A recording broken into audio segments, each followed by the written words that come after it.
Hello and welcome back. If you're new here, I'm Bianca, and for the first 24 years of my life, I was involved in a high demand church organization called the Potter's House, and I'm here to talk about it.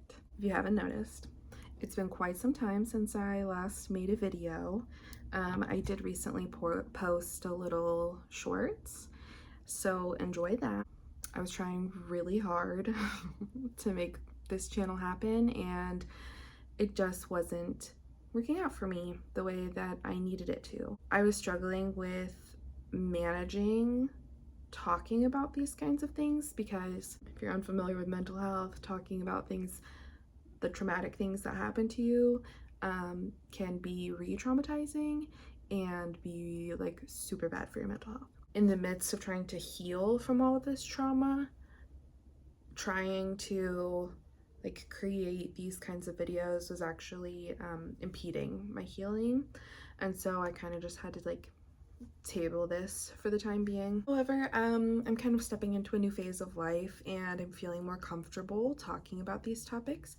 Also, I feel like I have a better grasp of what happened to me and how it worked and why it worked, and I think I have more valuable insights to share now than when I started this a few years ago. I'd like to pick up where we left off. I believe my last video was about the B.I.T.E model. I think I was planning to do like a whole series and pick it apart bit by bit, but I think that's gonna be a little too much. So we're gonna try this again.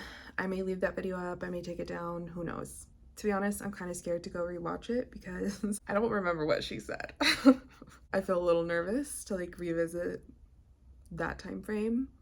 Anyway, if you haven't watched my previous videos, the B.I.T.E model is kind of a metric that was created by this guy named Stephen Hassan.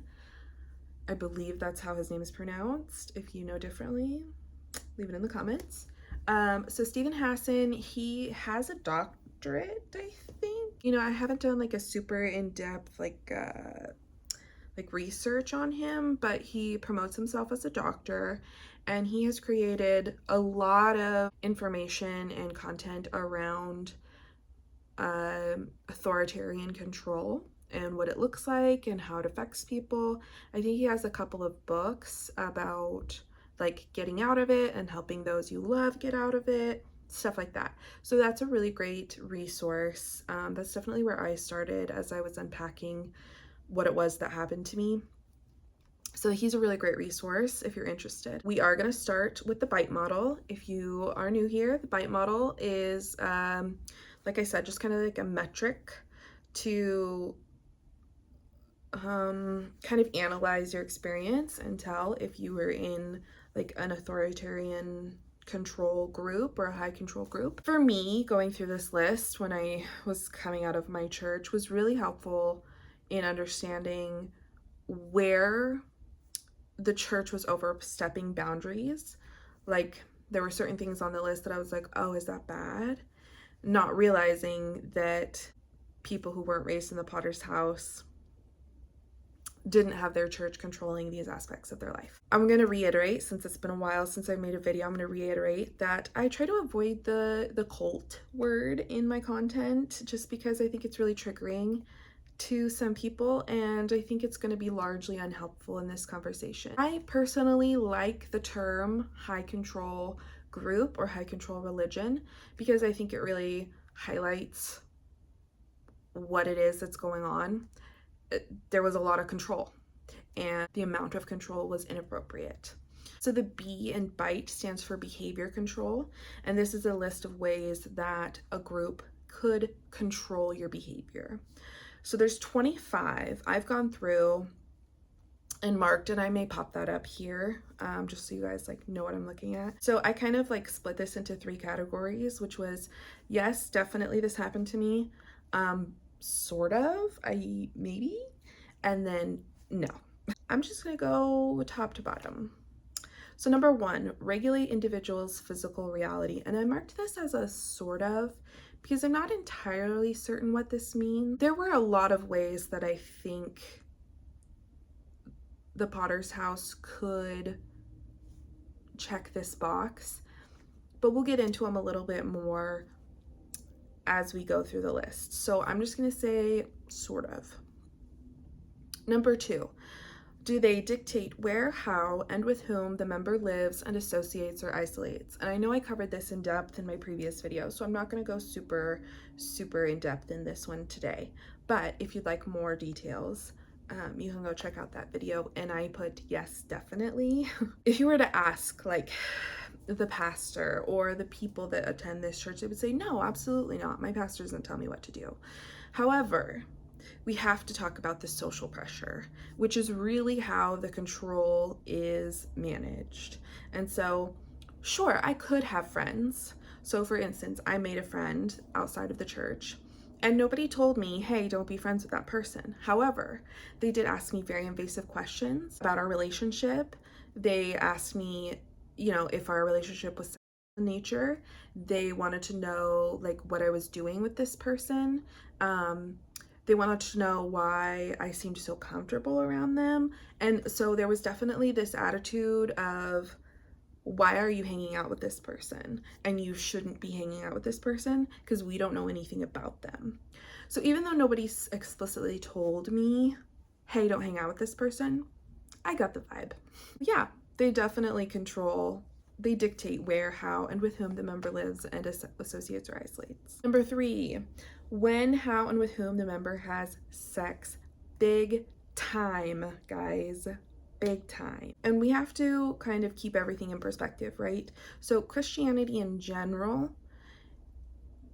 does specify how you're supposed to engage in a sexual relationship, but I think the Potter's House took it to the next degree. First and foremost, you shouldn't be having sex with anybody that you're not married to. On top of that, homosexuality or any type of queer relationship is definitely frowned upon and not recognized. If you are in a homosexual relationship, you are not going to be married. And in fact, you will most likely be kicked out of the church. And they would probably do this situation where they're like, you need to go and think about your decisions and we'll chat again in a couple of months and see how far you've come. That's really all I can say about that because I don't have much experience past, like, I was single. When I attended this church, I was single for a majority of my time there. So, but that's a yes. Number 4, control types of clothing and hairstyle. Absolutely. And it was kind of different for men and women. And for purposes of this conversation, we will be staying within the binary simply because the Potter's House doesn't recognize anything outside of the binary, especially when it came to like church service days. If you were on the stage or in ministry, you were expected, as a woman, you were expected to wear a dress. Pants were starting to be more accepted, but we're still kind of like, we'd prefer you to wear a dress. If you have to wear pants, you can, but... And then I feel like there was a lot more hairstyle control for the men. They were expected to have a certain presentability about them. Long hair was weird on men. I don't want to get like too into it, but I did have a conversation with Kevin, who was my pastor. I believe he orchestrated a conversation where no one else could hear. But it was over the phone, so I couldn't like accuse him of anything untoward. But then he took it upon himself to tell me that the way that I dress is inappropriate and that I need to change the way that I dress. And I remember like my face just like got hot, just like whew. I was just like burning immediately, and I was like, okay. And I was so confused. I thought of myself as a pretty modest dresser, and when my bestie and I have chatted about this, she's like, you are like the most modest of all of us, so like I don't know what he's talking about. And probably the worst part about that interaction was that I felt so mortified by him telling me that I didn't talk to anyone about it. I didn't tell my parents. I didn't tell my friends. I just felt so ashamed of myself and did my best to hide. I did change my style after that. I started to buy bigger, baggier clothes. I bought several cardigans that were just enormous so I could swim in them and hide. And when I look back on it,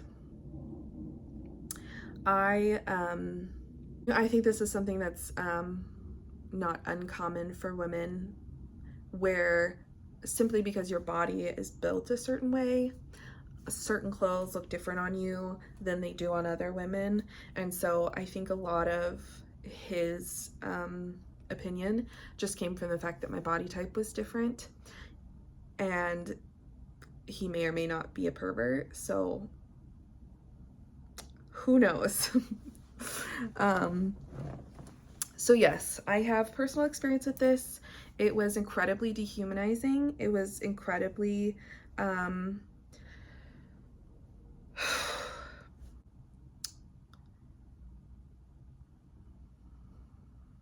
I'm done talking about that because I'm feeling a shift in my body that does not feel good. So we're gonna move on. Number 5, regulate diet, food and drink, hunger and or fasting. So I checked this because it was common for them to call like fasting and praying for like big events. For example, the like main headquarters church in Prescott, Arizona has a conference every 6 months. And so the week leading up to that, we would be encouraged to partake in like fasting and praying. So it would be 3 days where you commit to fasting, and the point of it is that like during those times when you'd normally be eating, you would set aside that time to instead like be praying specifically about the conference, that God would be there, he would speak to people, da da da da da da. It was twice a year. In April, we would have our annual Pacific Northwest conference, which was all the churches in the surrounding area were invited to come and have like a little mini conference. So that was in April. So that's 3 times a year at least, where there would be like at least a sermon about fasting and praying, why it's important, what purpose it serves, that sort of thing. And then like at the end, at altar call, there would be like a poll where we would be like, okay, everybody bow your head, close your eyes.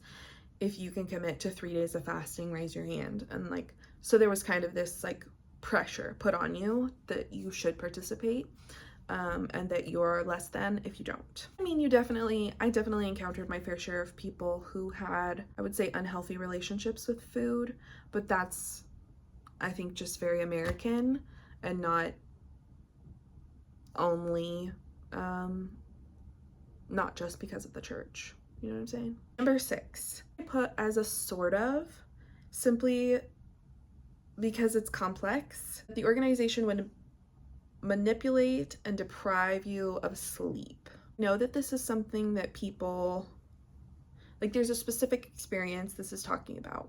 However, I will say I was so tired all the time because I was working full time, trying to earn enough to survive, you know, and then on top of that, I spent a considerable amount of hours almost every day doing something for the church. Like, I would have been tired enough having a full-time job, but then you add on to it at least another part-time job.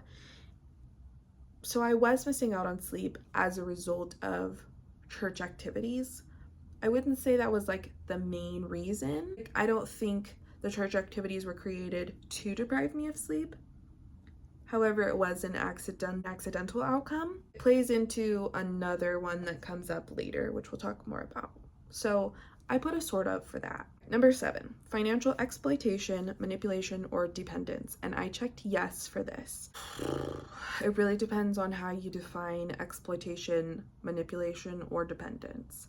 But I'll break down a couple of things here. So there was always a huge emphasis on tithing, very huge. You should be tithing. Every church service, there would be a tithes and offering, and there would be like a whole like a mini sermon about why you should be tithing, how you're a bad person if you're not. Also, just from my personal experience, I know that my parents tithed a lot, probably more than they should have, simply because they would be at church and they would hear God speak to them or whatever. I don't really know what else to say about that one, so we're gonna move on. Number 8, restrict leisure, entertainment, or vacation time. And I checked yes for this one for a couple of reasons. Definitely was a lot of discouragement towards things like social media, video games, there was definitely like this attitude about leisure time where it was like, why are you playing video games? You could be praying or spending time with your family, or like there was just like this attitude against things that brought joy or enjoyment, specifically vacation time.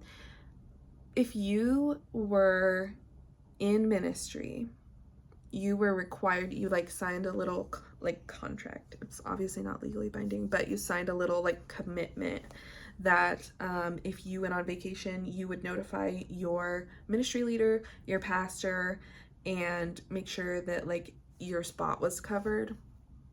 But really, they just wanted to know where you were. And if you were gonna miss more than one service, I can't remember what it was, but there was like some stipulation about missing more than one service. Yep, definitely. Number 9, and this is where I'm gonna refer back to number 6, which was manipulation and deprivation of sleep. So number 9, major time spent with group indoctrination and rituals and or self-indoctrination, including the internet. So what this is talking about, if you're feeling a little fuzzy about this like I was, group indoctrination would be things like any time spent with the group outside of the scheduled meetings. For example, when there was a new convert, which is somebody like they've never been to our church before and they want to like give their life to Christ and become part of the church, we consider them a new convert. So once they were on the new converts list, then it would be kind of a group effort to interact with those people as often as possible. This is called love bombing. So you'd like take them out to dinner, invite them out on like your family outings. Hey, you got kids, do you want to meet at the park? So just like any opportunity that a church member could get them together outside of church would be like a group indoctrination time. And then self-indoctrination, including the internet. I don't get the including the internet thing, but like, yeah, we were constantly pressured that you need to be reading your Bible every day. You need to be praying. You need to be spending minimum 30 minutes to an hour with God every day. And if you're not reading your Bible, then like you're not getting closer to God. And so I talked about my busy schedule. Let me just, Sundays. We had 9:30 Sunday school, and then 10:30 was church service. That would last like an hour and a half, sometimes 2. Then you'd have lunch. Typically, you would spend that with your family. Oftentimes, I would go out with like my friends, or like my family would have lunch with a different family, or like lunch was part of the Sunday day. It's part of the church situation, right? And then we would be back in the evening, not a choice, you gotta be there, at 5:30 for prayer, and then 6:30 for church, which was another hour and a half to 2 hours. So that's Sundays completely blocked off. At one point in time, I had skit practice on Tuesdays. Is that right? Wednesdays, we have another church service. I think that one was, I want to say that one was like 7:30 for an hour and a half to 2 hours. And then like Thursday, I had a different group meeting. Fridays, we'd have Bible study, which was like in the evening at somebody's house. A lot more casual, but still something that was highly encouraged. And then on Saturdays, we'd have like our outreach day, which, don't get it confused. It has nothing to do with being helpful to the community. That's when we get up early Saturday morning and go knock on people's doors to give them flyers and invite them to church or invite them to the music scene on Saturday evening where our bands play covers of popular songs, but they're Christian. And we had a few like drinks and snacks and things that people could buy. That was a week. I think we could check yes on this one. Number 10, permission required for major decisions. Does dating count? Yes, absolutely. You need permission for who you were gonna date. If you were gonna date, you needed permission to get engaged. You needed permission to go on vacation. You needed permission, and let me clarify. It wasn't like, oh, if you're gonna move house, if you're gonna buy a new house, you need to ask us first. It was like, have you talked to your pastor about that? Are you sure taking that job is the right choice? Have you talked to your pastor about that? Any decision that I made, the first question I would get was, have you talked to pastor about that? Especially as a woman. I don't know if men got it as often, but as a woman, every choice I made, did you talk to pastor about that? Did you talk to pastor about that? Did you talk to pastor about that? Which is super fun when you don't have like any sort of a trusting relationship with your pastor, where he makes you feel unsafe and like he's going to like fly off the handle at you at any moment. It can really create not just like a stagnation, but like this like paralyzing situation where it's like you don't even want to make a decision because you have to jump through all these hoops to feel like you're not crazy for wanting to make your own decision. Am I painting a clear enough picture here? Number 11 is another sort of, because I'm not entirely sure. Okay, number 11, rewards and punishments used to modify behaviors, both positive and negative. So my struggle with this one is, what's a reward? What's a punishment? I say sort of because it was social. So if you're doing what you're supposed to, you get a lot of social credit. People like you. They are talking to you about your endeavors. Let's say you invited a new person. You're going to get 3 or 4 people who don't usually talk to you coming to talk to you and be like, oh, who's that? That's so cool that you brought somebody. Like, that's really awesome, right? And then you try to date somebody that pastor doesn't approve of, and no one is going to talk to you. You're going to sit in your seat. Nobody's going to talk to you. You're not going to get invited to lunch. You know, it's like it's this social reward and punishment. But again, it's not like Kevin was telling people like, hey, so glad everybody's here. By the way, Bianca's doing shit she shouldn't be. Don't talk to her. It wasn't like that. It was like this, like, oh my God, did you hear what she did? Yeah, I know. She's really going through it right now. Like, oh, just struggling. I know, I've been praying for her. And then that gets passed along and passed along and passed along, right? So it was just like baked into the system of the Potter's house. So sort of? I don't know. All right, number 12. Discourage individualism, encourage group think. Do I have to say much about this? They control hairstyles, they control eating, they control when you go on vacation, they control who you date, what you wear. Like, yeah, they're definitely discouraging individualism and encouraging groupthink at every turn. Number 13, impose rigid rules and regulations. Again, need I say more? Cut your hair, trim your beard. You need to be at both Sunday services. You need to be Wednesday service. We need to see you Saturday. Like, if you're not showing up for these, you're not good enough. You're not part of the group, really. Also, I don't think I've really touched on, if somebody gets kicked out, you're not supposed to talk to them. Come on, guys. Trying to not be a cult. That is cult 101. You don't talk to the people that we've kicked out or who have left. Like,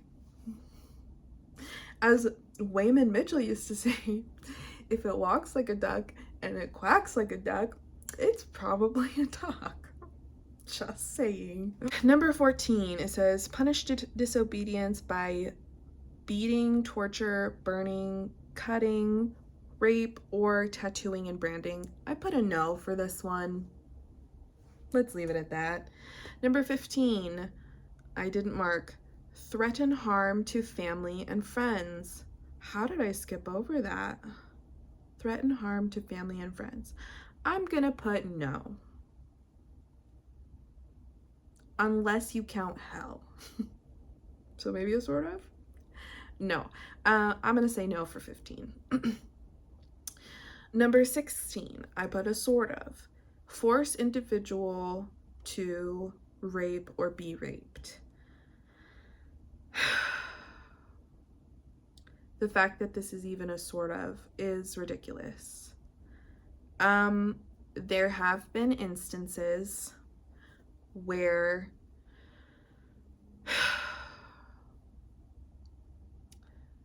a couple is married and one person is not as interested in intimacy as the other, and that person is encouraged to participate anyway. In my opinion, that is rape. Also, they may be the kind of people who don't believe in marital rape, which is a thing, and fuck you. Okay? I'm gonna leave that there. Number 17. These later ones get really serious. I don't know if you just felt the tone shift. I just felt my tone shift, and the party's over, guys. Okay.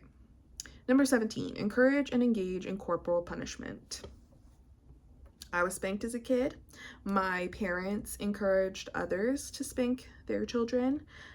Their favorite child rearing parenting book that they loved to hand out was it just left my brain, hold on. Raise Up a Child, The Willful, what? How to Spank Your Child in a Godly Way or something. What is that book? It's by oh my god. How to Train Up Your Child. How to Train Up a Child.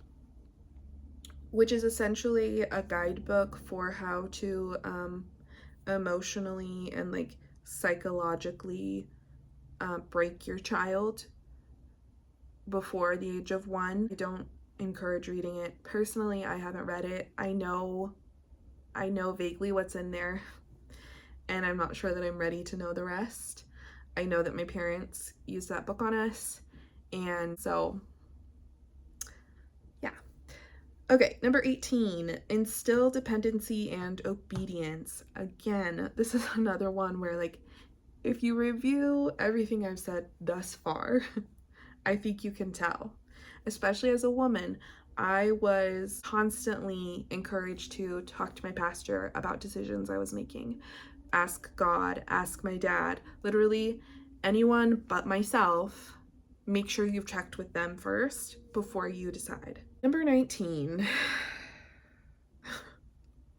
kidnapping is a sort of. And let me be clear. I am not saying that the Potter's House is responsible for kidnapping anyone. For legal reasons, I'm going to say that. What I will say is that there were families who were split, right? Like, this is just an example, okay? I'm making this up as I go along. Let's say there's a family. Parent A, parent B. They co-parent. Parent A starts coming to the church. Parent B doesn't like the church, doesn't want their child to attend church, a whole situation. So parent A begins to alienate their children from parent B to the extent that they go to court and obtain full custody. Parent B is no longer able to see their children, and parent A now gets free reign to bring them to church however, whenever, however much involvement parent A wants that child to have with church. It's happening. Now, I'm not saying that that's kidnapping. I'm just saying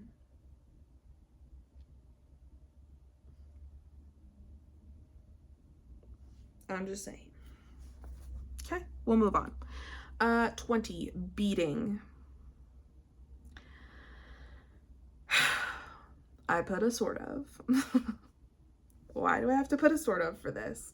Well, this goes back to the corporal punishment. Because corporal punishment was encouraged, parents could get away with stuff. And I'm going to leave it at that. All right, 21, torture. I put no. 22, rape. I put no. Refer back to number 16. Number 23, I put a sort of, and it's separation of families. Again, I'm not sure what this one means entirely, but refer back to number 19. There was a lot of emotional manipulation that would take place. I guess this is supposed to be behavioral separation of families. Here's an example. Children who did come out as gay were kicked out of the church. Their family was encouraged to kick them out of their home. All of their friends were encouraged not to speak to them anymore. I mean, I consider that a separation of families. If it got to a point where someone was doing something that the church could kick them out for, the church, whoever was left in the church, was encouraged to cut them out, cut them off, go separate ways. I think I'd consider that separation of families. 24, imprisonment, I said no. And 25, murder, also I said no. So that's 25. Let's do a little tally. 12 out of the 25, I marked yes, absolutely. 7 out of the 25, I marked sort of, which leaves a grand total of 5 that I said absolutely not to. I'm not saying this means anything. I'm just saying that's not enough no's. So this is the behavioral category for the B.I.T.E model. That is all of them. I feel exhausted. And like I need to go pet a cat because that was a lot. I feel confident in saying that the Potter's house exuded a lot of behavioral control over myself, over my peers, over my family. Some of it is Christianity itself, for sure, and some of it goes beyond that. That's something that you have to decide for yourself. This is something that you can do on your own. Maybe you're in a situation where you're questioning, hey, is this odd?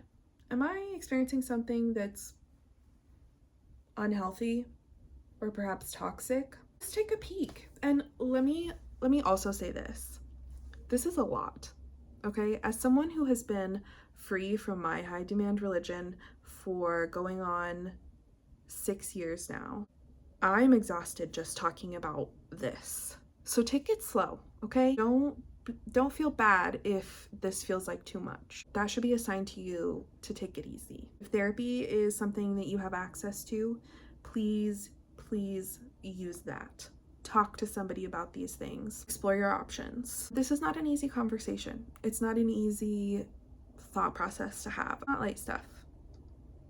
And I try to have, you know, a humorous attitude towards it because it's my life. I really lived it. And if I don't find something to laugh about, I will cry, which I'm probably going to go do later anyway, but that's not for this video. What I'm trying to say is, if you're here because you're thinking you might be in a high demand organization, please, please, please be so gentle with yourself. This is really tough stuff. And if it's something that you've been part of for any amount of time, the shame and the guilt that comes with this realization is so heavy. It's so heavy, and you cannot carry it alone. Please ask for help. I will try to put some hotlines down below, some resources that you can access if you're in need of help. If you've made it this far, thank you so much. I'm sorry for the shift in tone. I wish I could interact with this in a way that didn't become so serious. Unfortunately, it is so serious. And on your way out, if you don't mind hitting that like and or subscribe button, super helpful for my channel. And if you feel so inclined, maybe drop a comment if you've had an experience with the Potter's House specifically, or maybe some other type or form of high demand church organization. I'd love to hear about it in the comments. Thanks for sharing, and I'll catch you in the next one.